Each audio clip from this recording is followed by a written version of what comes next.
There is one easy move poker players struggle to use, and it is costing them a ton of money at the tables. Learning how to use it will separate you from all the players in your poker games. Over my 6-year poker career, I have used it to stay profitable every year.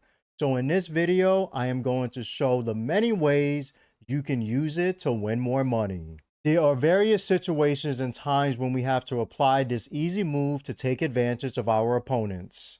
The first situation will be shown when I am dealt ace queen suited in the small blind. Hijack is going to be opening 6x here to $30. Villain in cutoff is going to put in a call, and button is going to fold.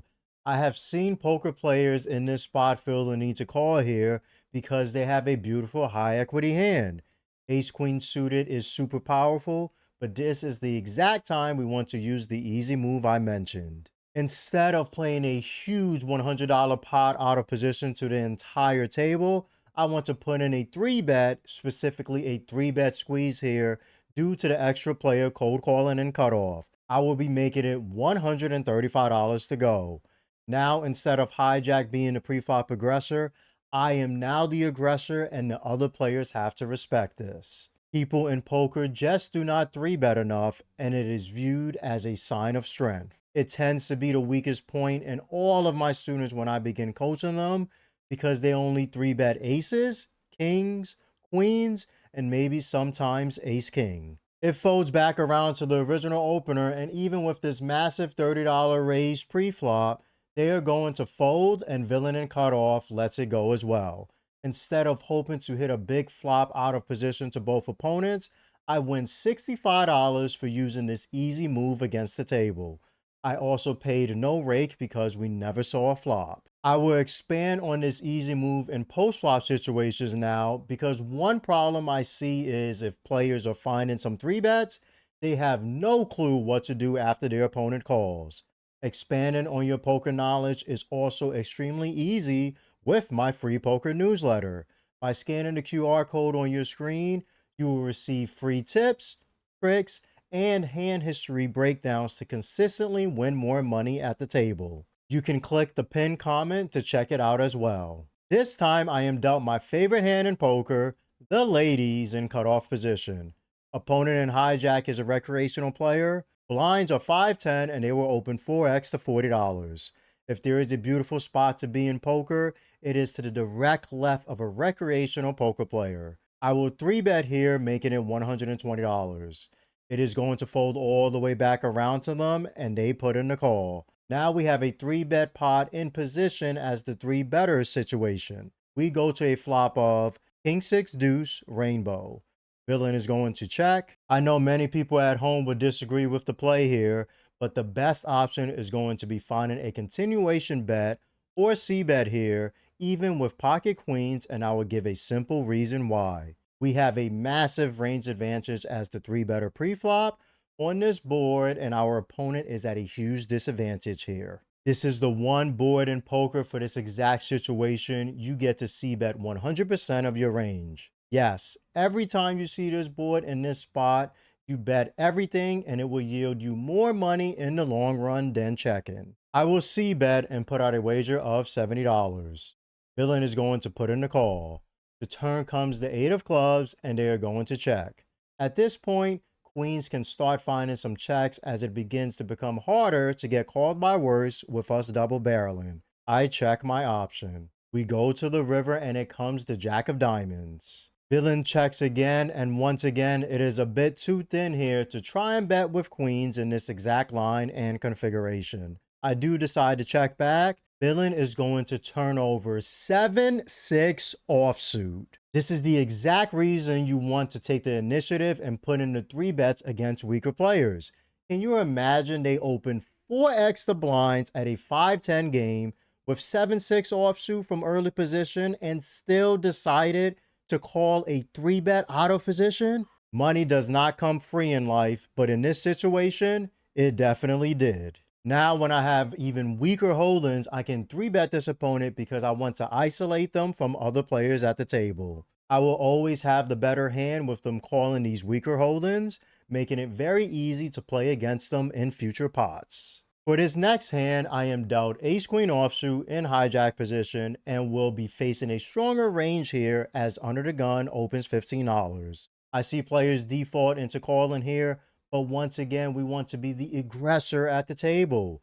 Also, even if our opponent calls us, we would be in position to them. I 3-bet and raise it up to $60.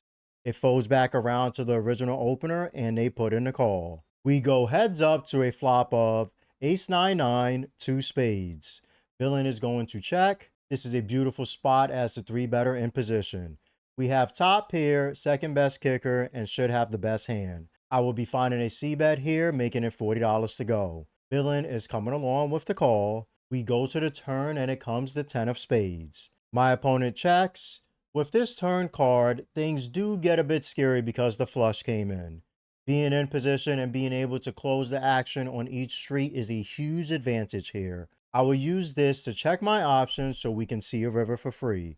We go to it and it comes the jack of hearts. Villain checks again, and sometimes here I will see players not take the chance to bet and check back. In this spot against 2 checks, we want to put in a bet because there are still worse hands to get called by. My opponent still can have a bunch of random ace suited combos that want to call here, or maybe even a pocket pair they just do not know how to fold because they believe I am bluffing. I am going to place out a wager for $150. Villain is going to call and I turn over ace queen and they do fold their hand.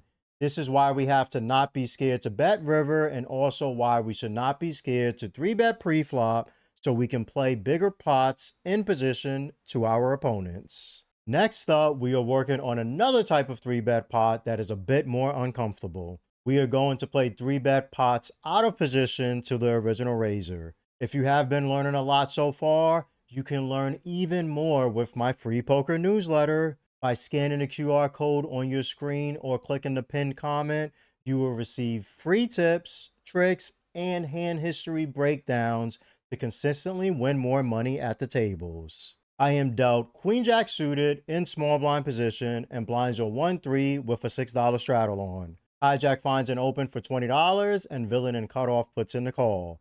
It folds to me and this is a similar spot, but unfortunately with a much weaker holding. Spoiler alert, we are going post flop and I will not win this pre. I do put in a 3-bet squeeze and raise it up to $110. Hijack is going to call, but cutoff will be laying it down. We go heads up to a flop of 9-6-5 rainbow. I do not have much going on here besides some backdoor equity, and this board is going to favor my opponent more than me. In poker, sometimes you have to respect someone's range, so I will be checking my option. After a couple of seconds, my opponent checks back, which is perfect for me. We go to the turn and it comes the jack of hearts. Extremely good turn having top pair, even though it is a weak kicker. There are some scary rivers, but just because I have top pair does not give me a reason to always bet here. I decide to play a bit of defense and am going to check instead of betting. It is very good to have some top pairs here in your checking range. Villain sees that I checked twice and decides to take over the aggression by betting themselves. They put out a bet of $50. It is only 20% of the pot, and honestly, I would have called a much bigger bet, so we will continue here with a call. We go to the river and it comes the deuce of hearts. I check, preparing to make a decision based on villain's action here, but they do decide to check back. I turn over my cards and villain is going to fold. As you saw here, we do not always have to have a premium holding when we are 3-betting out of position. Previously, we 3-bet squeezed a similar spot and was able to take down the pot pre-flop, but now we had to navigate post-flop. Learning how to play in these situations is extremely important, but with experience, it is possible to play out of position. Next hand, I am in the big blind with pocket jacks and the blinds are 5-10. It folds around to my opponent on the button and they raise it up to $30. Small blind folds, and here is another spot we just have to go for it. Pocket jacks is an extremely strong hand and we need to be putting in a 3-bet here against a button open. Yes, if they call, and this time they will, I have to play big pot out of position, but that is okay. I raise it up to $140, and after a couple of seconds, button will be put in the call. We go heads up to a flop of 8-4 deuce, 2 spades. Extremely good flop for pocket jacks. I have an overpair to the board, but there is a flush draw out there. I will find the c-bet here this time around, and I fire out a bet of $140. Villain decides to put in a call. We go to the turn, and unfortunately, it comes the 6 of spades. Now the hand gets a bit more complicated. Before, when the flush came in on turn, we were in position, but now this time we do not get to close the action. This card shifts equity here massively to the button having the advantage, so I must proceed with caution. I am going to check my option. I would prefer to make it to the river for free, but if button does bet, I would be calling dependent on the size they choose. Ultimately, they decide to check back. We go to the river, and it comes the Jack of Hearts. Now that is an amazing card to river top set. I still lose the flushes, but most people would not dare check back a flush here on this turn, so I like where I'm at. I will be doing the betting myself, aiming to get called by any pair on the board, a checked back set, or maybe a pocket pair such as 9s or 10s. These hands will not always bet on the turn, by the way. I decide to place a bet of $400, and my opponent is going to find the call. I turn over my pocket jacks, and they do fold their hand. We win another massive pot by being aggressive with our 3-bet pre-flop. Not 3-betting more is just one mistake, and you should watch this next video to learn critical mistakes 99% of poker players make.